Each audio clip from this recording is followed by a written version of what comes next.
Okay, when I was invited here today to talk about best practice in teaching and learning, my first thought was, crikey, I'm not sure I've got anything to say.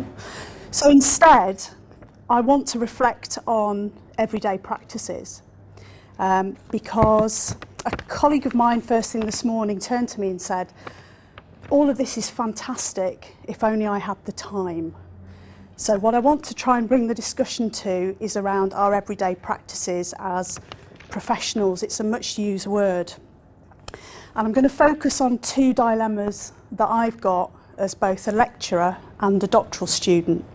The first one is around learning and identity, and the second one is about learning, discomfort and struggle.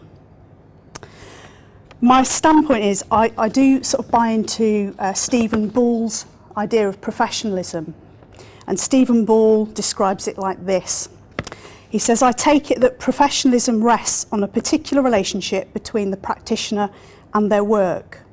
It's a relationship of commitment that is located within communal and internal dialogues, and we've all been participating in those communal dialogues today, and I'm sure because it's marking season we've all been having those dialogues too.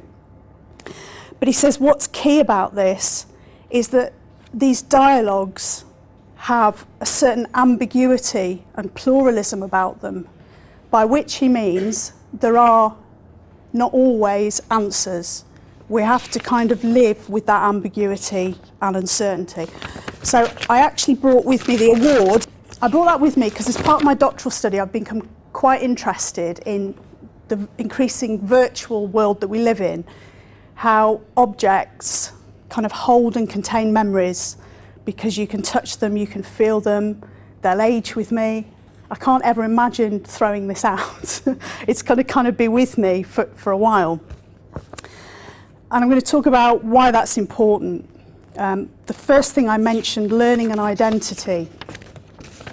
When I first chose to come to Northampton when I was offered the job, it was a massive risk for me because I went from working primarily within the creative arts. I was a drama lecturer and I was responsible for work-based learning in the creative arts, and I moved into a business school. Crumbs, you know, completely, I imagined would be a completely different culture. I wasn't sure if I would fit in or if I would belong, but I couldn't be more wrong. So that's my experience, and I'm sure it's the same for our students too. That when you make that transition into a new kind of life, there's something about your identity that shifts. With my doctoral study, there's been quite big shifts. You know, I've changed the way that I perhaps look at the world in some respects.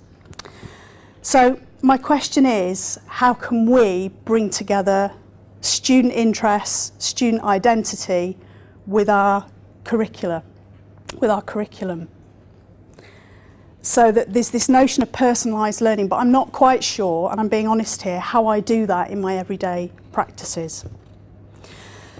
The second issue I wanted to talk about was discomfort and learning. I was at an excellent recent writing retreat organised by the business school, and the facilitator said, as researchers and as lecturers, we are engaged in a necessary struggle with writing and how we express our ideas.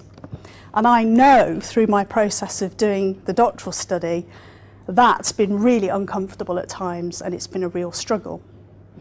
But of course it's exactly the same for our students too.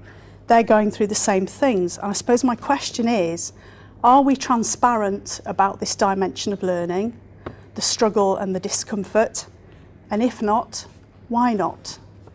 Are there things around notions of the student experience that might prevent us from having that conversation, or the idea of student fees that prevent us from having that conversation? I've given myself a get out really, because I said right at the beginning I'm not going to give any answers. I'm just going to throw those two things out there for discussion, but those are my everyday dilemmas. And actually this one thing that this award has given me is the opportunity to reflect back on this year that I've had at Northampton, and I've had a fantastic time. But I'm going to end on another word from Stephen Bull. He says, Authentic teachers know where they stand in relation to a metaphorical field of open, self-governing discipline, but do not necessarily stand still. They act within a set of situated dilemmas and messy confusions to which there are no satisfactory, simple or singular solutions. They learn to live with ambivalence. Professionalism here is a matter of acting within uncertainty and learning from the consequences. It's what's called a learning profession. Thank you very much.